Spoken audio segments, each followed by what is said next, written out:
And we are here with our next match for the ESL Pro Tour Europe Weekly Cup of June 15th. In the top right, we have the blue Protoss player. Definitely someone I know Rotterdam is a big fan of. He is Geralt, and we've seen him do pretty well. We got to cast him last week too. Strong Protoss player, can mix it up. He faces off against the red Zerg in the southwest, known as Mixu, or Mixu, or Mishu. I don't know. There's actually quite a few different ways that you can pronounce an X placed like that. I digress. It's a PvZ. We're starting on Eternal Empire, and this is game number 1. So let's see what Geralt wants to do. He's got the gateway up front with the pylon, and he's already got a gas, so not going to go for the Nexus first or anything crazy, wild and crazy like that. But you never know. Maybe he's going to cancel the gateway and start a Nexus when he sees that the Zerg one hatched first. I'm just kidding. Nobody would do that. So it's hatch, gas, pool from Mixu. This is about as standard as it can really get. If you decide not to go for any gas at all, there's quite a few things that can kill you. Queens, as strong as, you know, we joke about them being, they actually cannot hold off the types of hits that a Protoss player would try to land if they saw that you didn't open with a gas. What exactly does that entail? Well, it's not Stargate, but, you know, you could pretty easily bop somebody with a couple of adepts if you don't get speed, just because the queen's going between bases. It's so hard, right? And that's something that we actually do see a lot, is the 2 adept harass. And oftentimes the only thing that does shut it down is speed finishing. So just to try to maybe talk around the matchup a little bit in terms of the options for what you could or possibly will see in the early stages of this game. But that's what's so fun about these weekly cups, though, right? Is you get really good experience playing against good players, and it's also a little bit of like a discipline exercise. And this doesn't really ever get talked about, but it is a discipline exercise for players to be on time, be able to coordinate and set up a lobby with someone that you're about to fight to the death. You know, if I was thrown into, you know, a Russian bathroom to fight somebody to the death, like, do you really think that I could take a minute to talk to somebody about how we're going to do that fight like a minute beforehand? I don't know if I could, honestly. I mean, sometimes I feel like if StarCraft players could, they would just fight each other to the death right there in the chat, right? Because you're just like, hey, man, sucker punches aren't against the rules, if you know what I'm saying. So this Stalker opening from Geralt, though, is pretty odd. Usually you kind of like, you get that adept to do a little bit of scouting and poking, but since Link Speed's not done, he's trying to get himself, he's fishing. He's fishing for an early Overlord kill. That's not supposed to happen. That's a good pickoff. Because now Heimdall's going to open the Bifrost and bring the Stalker back to kill a second Overlord. And this is just not something that you actually see. Definitely shows, I think, a bit of confidence from Geralt. That's the kind of stuff that I do, actually. Like, just opening up with Marines and no Reapers. Like, I'm going to try and get an Overlord kill. And hey, it oftentimes works, because how many Protoss players do we know send out a Stalker at the start of the game instead of the Adept? Does he know what's going on? I think well enough, yeah. Nothing weird is happening. At the very least, as the commentator, I have the eyes of God. I can see everything, so I can happily tell you there is no weird hidden Nidus or Spire. He's not getting Blide. However, his Oracle, only able to get 1 drone kill and loses most of its real hit points. This is actually one of the reasons why, like, I think Protoss players have it pretty rough. It's the only race that can't restore a damaged unit to full hit points again. This Oracle's maximum health went from 160 to 80. It cannot have more than 79 health, right? So all of a sudden, it's got about half of its normal hit points. So we do have it come back down. Try to zap out another 2 drones. Not bad. I think being able to get anything there is really nice. And that's how you want to do it. Just off the shields. Don't take too much more real damage. Of course, the margin for error is a little bit smaller now that at least one of them just has less health. Well, we'll see. The other nice thing, of course, about Oracles is they can just shark around the map. And I think one of the things Blizzard was hoping people would do is try to use Revelation to kill creep. That's one of the reasons why they made Revelation cheaper and last less long. Like, they cut the Revelation time in half, and they also cut the cost of it in half. Literally just so Protoss players that have 2 Oracles would try to scan where the creep is and then have the other Oracle kill the tumors. This is also related to the Oracle dealing bonus damage versus light, so it can kill tumors faster, as they did change the creep tumor to being a light unit in the most recent patch. He's going for Protoss air weapons level 1. Really? Okay, he cancels it. I think he canceled it because the Lings walked up to it. Yeah, now he starts it again. He doesn't want Mixu to know that this is basically an air rush game because he's got 2 Stargates. He's been pocketing some Phoenix.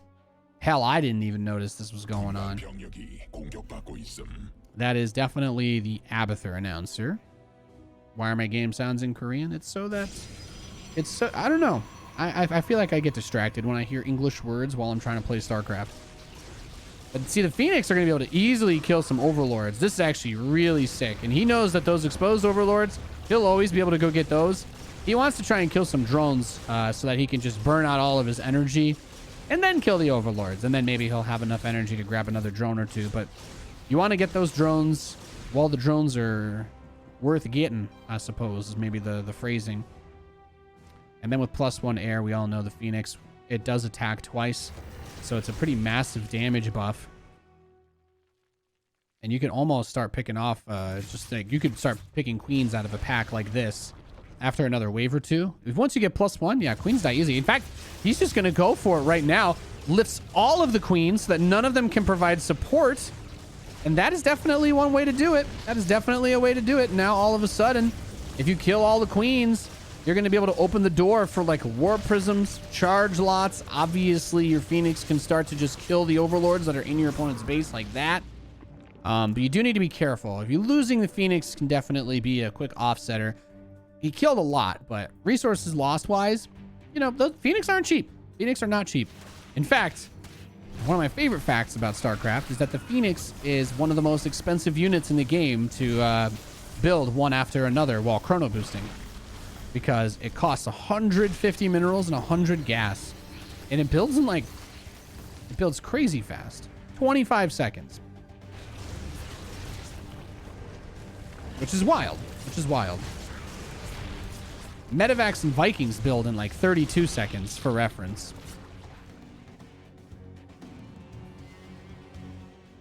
And Immortal builds in 39. So Phoenix build really quick. And they cost a lot. So it can be easy to accidentally throw a bunch away and not really realize it.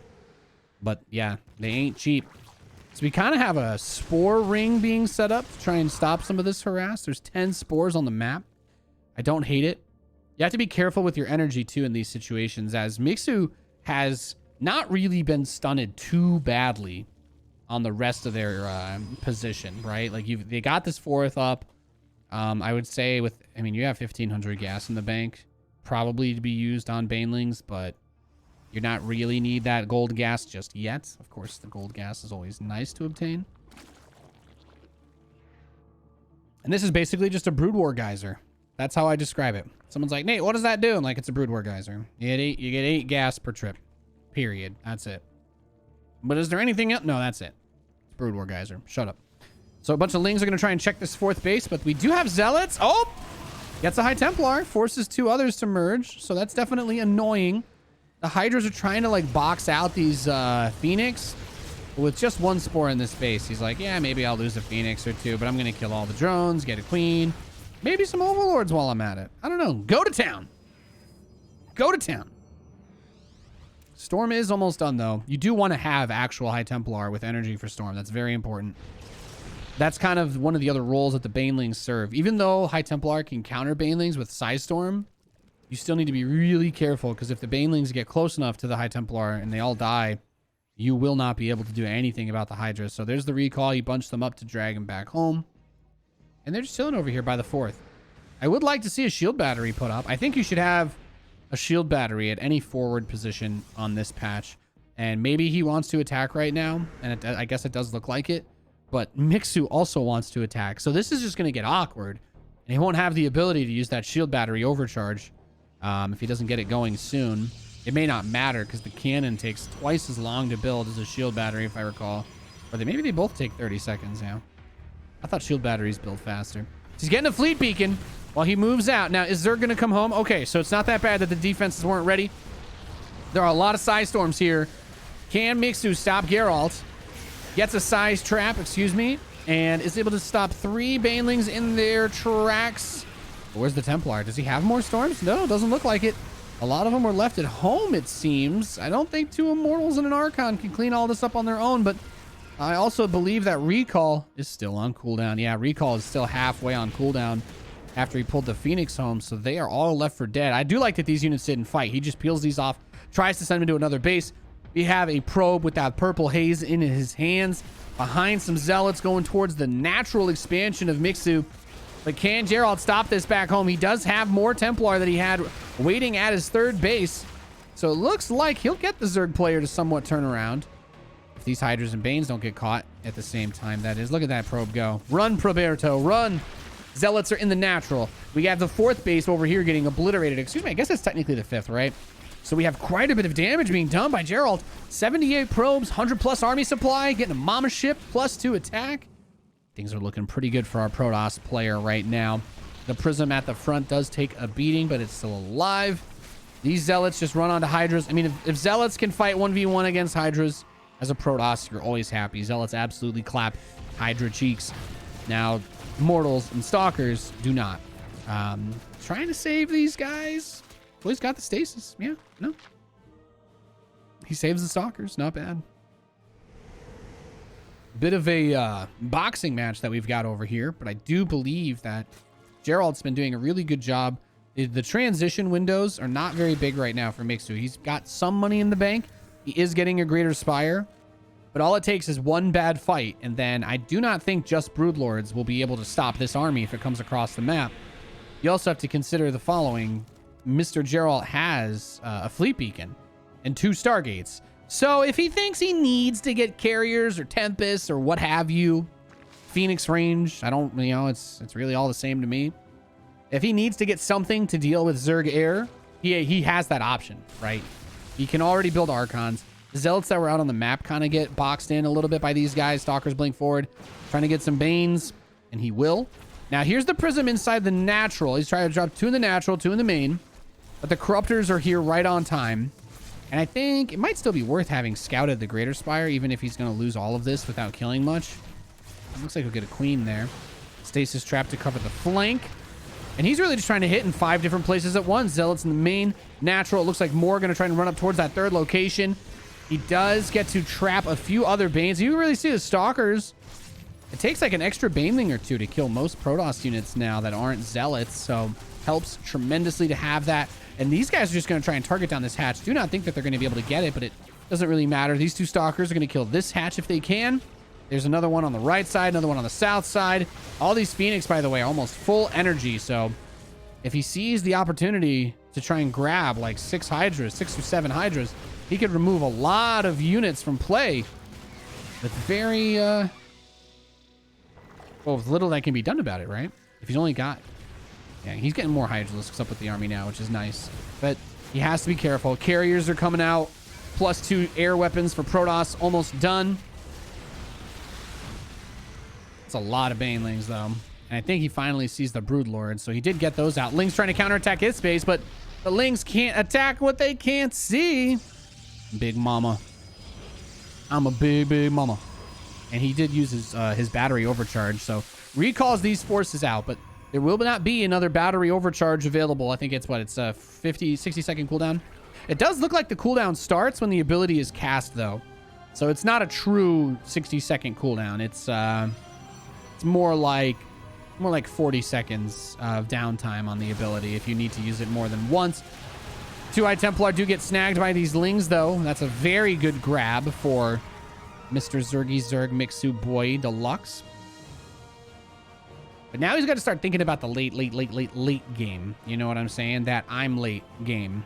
Because we have quite a few carriers coming out. 2 are already done. We know they take a little while to build. Not as long as they used to in the Golden Age. But going up to 4 Stargates, I believe, means that the carrier count is going to increase pretty damn fast. And I'm not going to try and tell you that carriers are good in this meta of StarCraft. But I am going to tell you that if you get enough of them... with proper support, they can still be absolutely terrifying. Now, there's a counterattack going towards the natural. Poor Archon is stuck up there. He's dummy thick. Can't make it out of the wall. This is actually an important position to defend. Oh, I love that. Uses the battery overcharge because it's going to restore the shields on his gateway and actually keep that wall alive. I've not really thought about using it like that. I don't know if this can reach the other gateway, tragically. So he's going to start clearing this out. That Nexus is still going up. This Nexus is still going up. We've got the Stalker hit squad, and you don't really see these types of comps used late on, right? Like, he's got quite a few Blink Stalkers that are just traipsing around.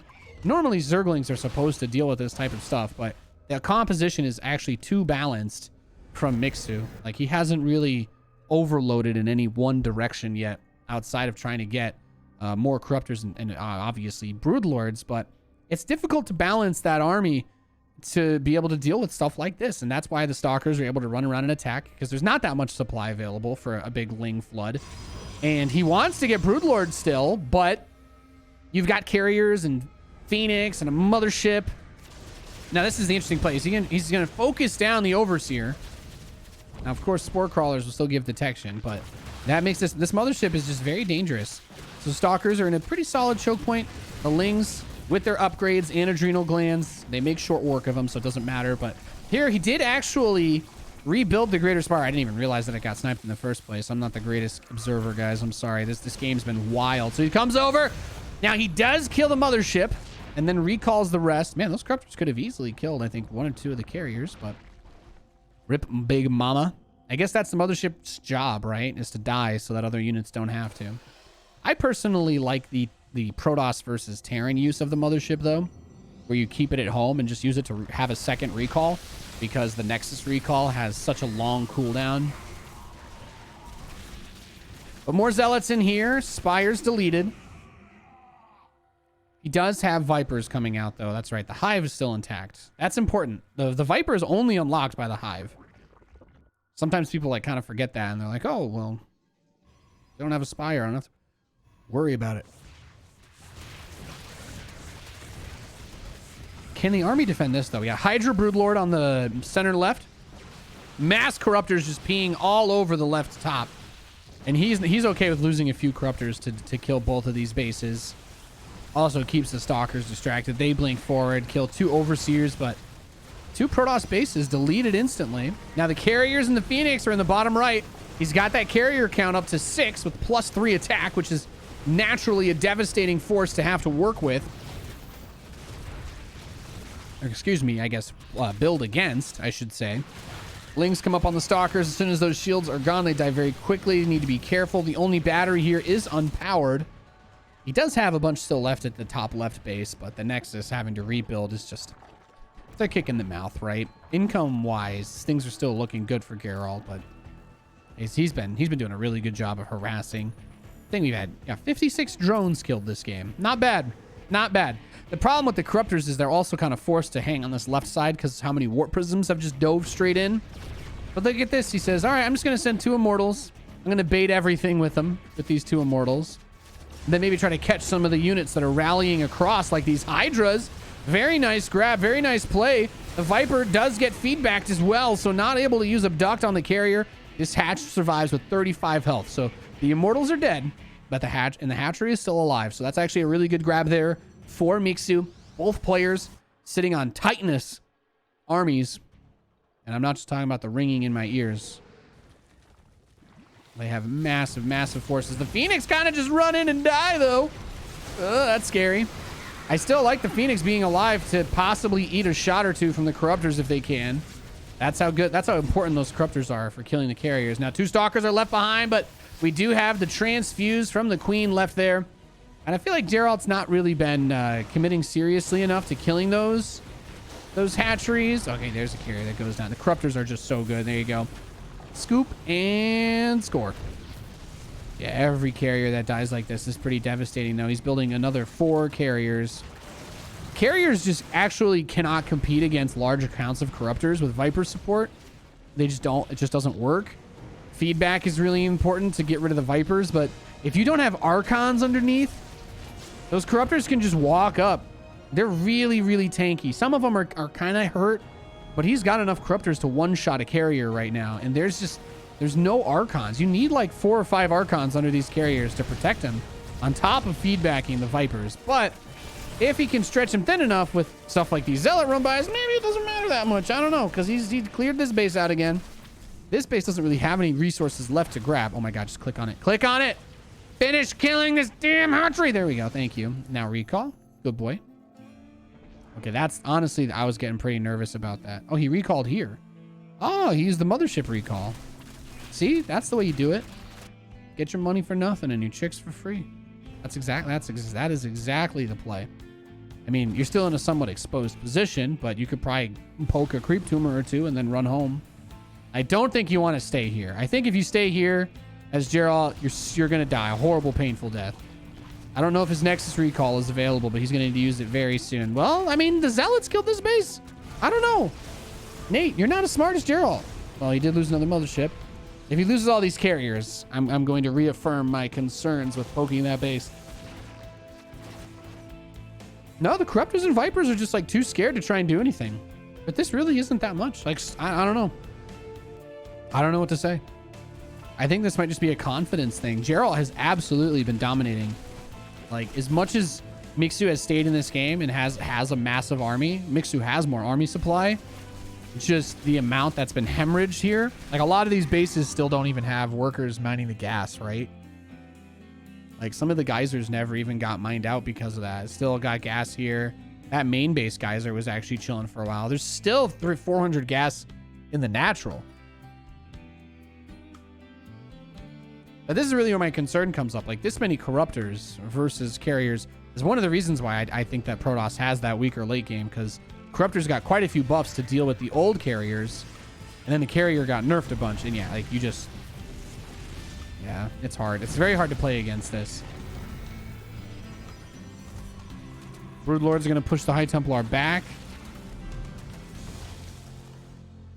But it's a bit like battle cruisers. Like, if you want to use tier 3 air against Zerg, you really need to avoid those confrontations until you are 100% certain that you're going to win the fight.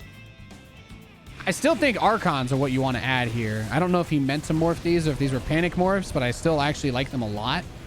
Archons with +3 attack deal 47 damage to biological units, and they have splash. So if the Corruptors clump up like this, like 3 Archons can almost one-shot them. And then 2 volleys out of those Archons, and it's G to the E to the G, baby.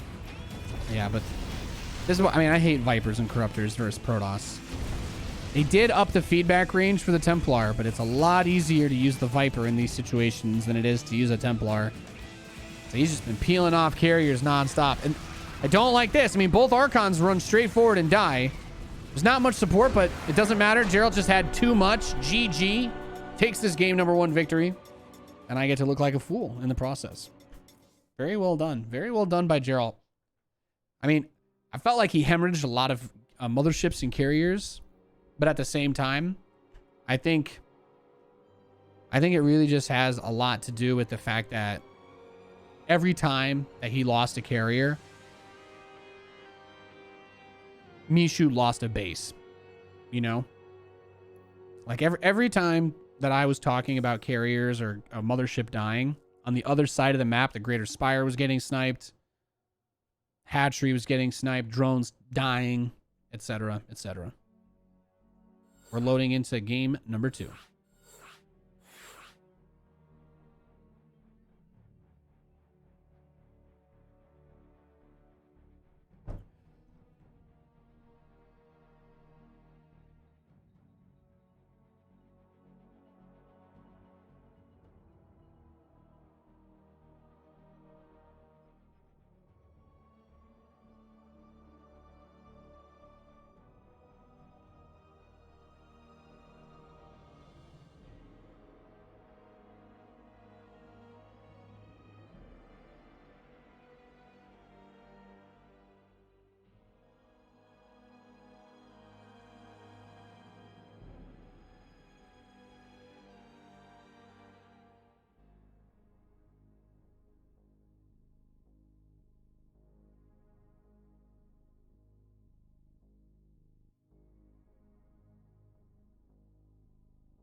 All right, we're loading into the next game. Let's do it.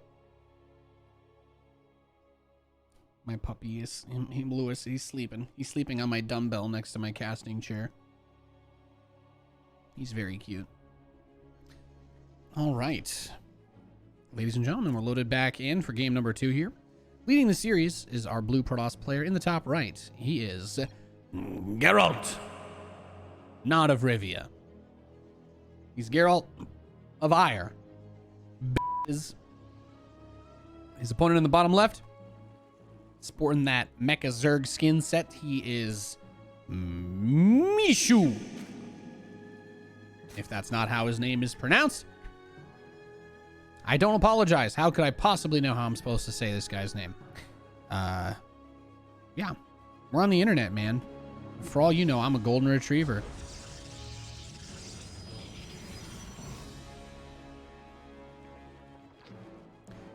There's the hatch first.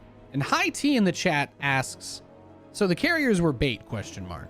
And honestly, I don't know that I would say like the primary backbone of the army was like meant to be bait in the traditional sense of like, hey, just chase the carriers. But there's definitely some tunnel visioning that goes on when you're worried about like zealots and archons and storm. Because usually you want to get broodlords, but then if you build too many broodlords, then you can't have enough corruptors to deal with the carriers, right? And that's definitely a way that we've seen Zerg players lose, is like overbuilding corruptors. And then the Protoss actually just makes like 10 archons and A-moves you because you don't have enough supply or resources for banelings, right? Or because you're too worried about dealing with those air units. So you need to be careful. You need to be really, really, really careful in those situations. Otherwise, you're just going to end up getting clapped. And by clapped, I mean absolutely destroyed. The dog is climbing onto my computer. I apologize for the production tab going away. He really wants my attention. I was talking about him. He gets very upset when I show him or talk about him on stream without giving him treats. He often asks me what the point of being my pet is if I don't give him treats. He doesn't want to be on TV for free. Just like your dad. Isn't that right, Lou? That's right. We always ask for more than what we're willing to work for. That's right. That's right. Let them haggle us down to the reasonable price. Good boy. Good boy, Lewis. You don't see this, but the dog's snout is literally on the microphone. He is trying to climb into my lap. You're 40 pounds, Lewis. You can't fit in my lap under the desk. This is how we get through early game StarCraft casts now. Still trying to get my hands on a webcam for the doggo cam in between games. That is the dream. That is the dream. So that Stalker opening again picks off an Overlord, which is pretty nice. He's able to grab that. This guy's trying to make it back to his base. This is what happens when we stop petting. Here we go. Here we go. Oh, he's trying to cast? You're trying to cast? Yeah, the Stalker, he's got 2 Zerglings dead. Look at that, Dad. He cleaned them all up. Wow, Luke, you're a good commentator. Now all you have to do is talk about how Zerg players don't deserve anything, right? And then you can be just like me. Okay, he's climbing back in my lap. Oh, God. Luke, there's a Dark Shrine. There's a Dark Shrine. I love DTs. Bring out the Dark Templar. He's putting his paws around the microphone. What is happening? This is the most awkward cast I've ever done in my entire life. Oh, God. Oh, he bit me. Okay, that's fine. He nibbled on my observing hand. This is the worst. I'm sorry. This is the worst cast ever. Oh, man, what a mess. All right, so the Adept's poking to third base. There's nothing here. It's going to shade to the natural, maybe. Try to grab El Drono or 2. 1. Does get a drone kill. He's going for 2, and he does get it. Considering that it was just 1 Adept, yeah, no, I don't feel too bad for that. That's actually pretty solid. Now, the Overlord sees the Dark Shrine. Yeah, okay, the dog went, he walked away. He wants to go out. He says he's done with this. I'm going to open the door for him real quick while we just put the camera on this Overlord.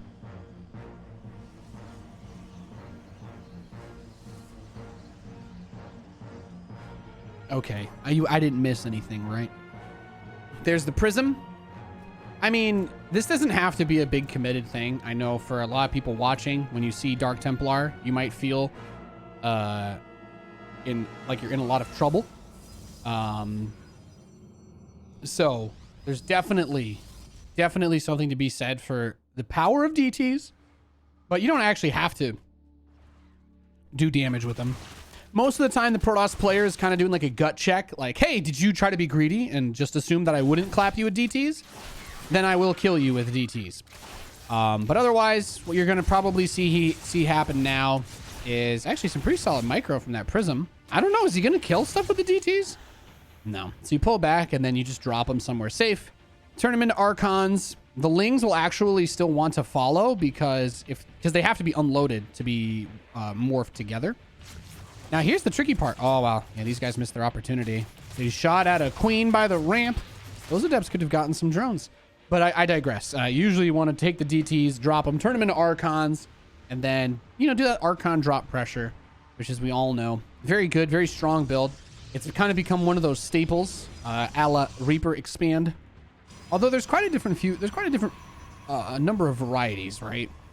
It's kind of like going to like Jelly Belly, right? You've got a million different flavors. So you've got like Stargate into High Templar Archon drop, and then you've got this game, which is just straight DTs into Archon drop. And he's actually going to try and use the DTs as they are again, which I think is extremely risky. Losing any of these DTs would be like, yeah, no. I actually think it could be game loss threatening to lose any of these Dark Templar right now. The fact that he hasn't morphed them yet, I do find highly curious. There we go. Now, here's the problem. Don't morph. Don't do it. Don't.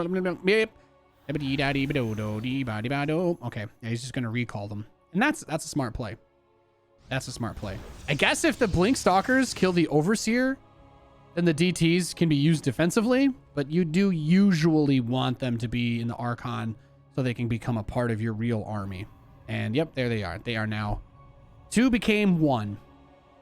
And not with a metal band around a finger. So there's the hatch on the low ground. Going for that 4th. It's going to have the extra gas. Now, this game, Mixu's going for the Roach Ravager. I assume eventually Bane style. Lings, always going to be a good savor for that, since obviously you need them to get the Banelings. The Archon drop is here, though. I mean, if he was able to kill a Ravager, that would be pretty insane. He absolutely should not be able to kill any of the power units here. But it would be insane. Gravitic Drive, too. This is really interesting. So he's going to transition this into Disruptor drops, it looks like. I think he wants to bring this Prism home, or maybe even send out a second one. Now, the Overseer wants to scout. The Stalkers do get the deny on that one. Did he forget that he has this Overlord here? No, he did not. Okay, he's going to turn that into an Overseer. That's an ace play. Here's the Archon drop back inside the main base. He does have Gravitic Drive for the Prism, so he's got that speed. Picks up a good number of the Zerglings. We can see that 7-range Queen not able to put quite the same level of pressure as we saw in the good old days with that Force. We do have a good amount of Lings chilling on the top side. I think he's looking for a run-by. There are no Overlords to drop anything in. Oh, God, those Disruptors. No! Save them. Save them. Shave them. Oh, good wall, good wall. Yeah, do not lose those Disruptors no matter what. Those are beyond invaluable. Oh, the Lings are trapped! You're not trapped. I'm not trapped in here with you. You're trapped in here with me. I'm Batman. Nathan Rorschach said that. Shut the up. So this base saturated now. Hasn't taken the gold gas just yet, but that's a lot of Banelings being morphed. It's got a lot of Banelings being added to this army composition. Second Robo. I mean, the Disruptors can certainly do a lot. He's going to drop one, shoots, and he gets absolutely nothing. Both die. Terrible, terrible deaths. You definitely cannot push in here. There's no splash. Unless your plan is to literally have each Stalker individually soak up 8 Banelings. This could not possibly... You can't kill him here, right? No way. I don't believe it. Geralt's really good, so maybe he could, but... I just personally, I'm like, I don't know. That would be mind-blowing. Okay, Lings are coming. No warp in. Unfortunately, no warp in there. And this army might bait itself, so he launches some piles. That's unfortunate. And, oh my God, he doesn't even have charge. Oh, he warps in Zealots to try and defend, but he doesn't have charge. So these Lings are doing a lot. He has to recall back. That means the 4th base, extremely exposed here. Some of the army is here, but I'm going to be honest with you, dude. You could just click your Banelings onto that and kill it. Somehow, at the same time, we've got 4 DTs inside of the main base. That Prism for Geralt looking for the backstab arena. The Nexus dies, yes, but with the Lings gone, the Stalkers could blink forward onto these Ravagers. Keep moving. Don't stop. Move it, baby. Come on. All that booty drumming crazy. Let's go. 4 DTs from the main going to the natural now. The Overseer is here, though, so can they be saved? Yes, all 4. He kills the lair and saves all 4 DTs, forces another lair transform. That's going to reset the tech clock. However, Mixu was already on a pretty low tech style in the first place. Oh, look at that choke point, though. Yeah, you don't want to move through that against Big Daddy Colossus or an Archon or both. Now, I do like this, though. He did not bring the Prism home immediately. He left it there. He waited for the army to get baited out. He's going to get another hatch kill.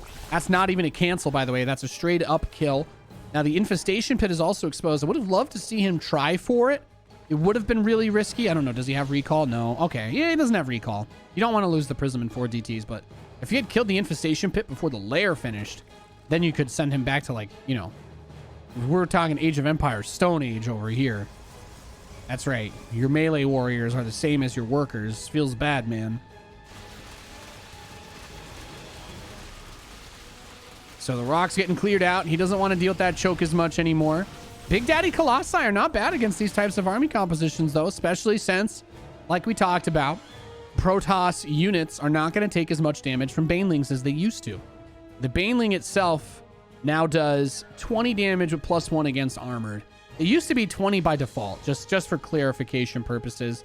The Baneling used to do a pretty good amount of damage versus armored units, to the point where people would basically just use Banelings to kill everything. Banelings are still good. They still do an insane amount of splash, and actually, well, I mean, their attack is more of an AoE, but you can definitely see the confidence from Geralt. He's not as worried about those Banelings as you might have otherwise been. This DT does seem to survive. That's not bad. Oh, we've got one alive here. Really nice. He scouts the hive morphing, which could be an indication for him that, hey, I'm probably not going to get attacked in the same way as last time soon, just because my opponent seems like he wants to transition.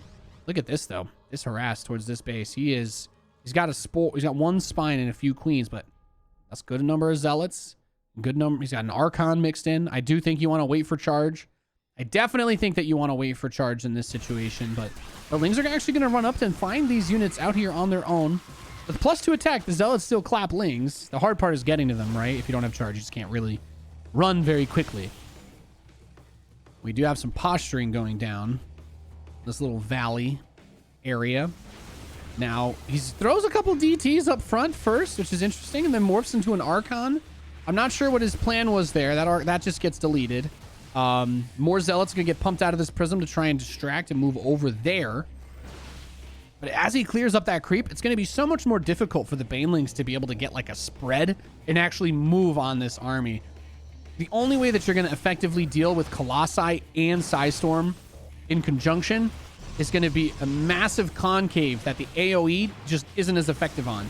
And this could be that opportunity if he tries to hit from the north and the northwest. There's not a tremendous amount of space, but there could be enough. A few of the storms do go down. He blinks back, lets the Colossi soak the Banelings. Somehow they're all still alive at the end of that, but more Banes are coming. He needs to split blink.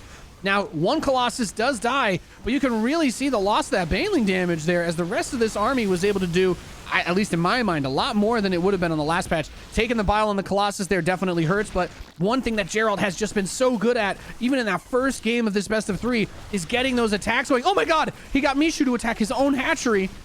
That's not what you want to do. So 14 drones dying, the army at that base dying, the rest of the gold-based drones getting picked off. Somehow, there's still stalkers left over here on cleanup duty. He has the APM to kill changelings in the middle of this entire cornucopia of chaos.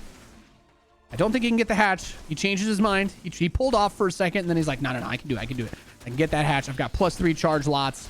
You know what? Bold and brave. I love you, but not quite there just yet. Adrenal Glands is almost done, though, so we are going to see those Zerglings become a little bit more impactful. However, 5 Archons being added for Geralt. He's got plenty of High Templar. We do also have 4 Broodlords in production. I don't think this is enough Broodlords to be game winning. You need a lot of Banelings to stop Stalkers from blinking underneath. Also shout out to chat, Dog Templars. I love that. And these Broodlords kind of exposed. He's not going to jump on it because there are a good number of Lings there too. You kind of want to wait for the Ravagers, I think, if you're Mixu. This is really risky. Like, losing these Broodlords, they're really the only answer you have for the Colossi. Yeah. So he kills 2 Broods, drops the Storms. A couple Banelings are going to die.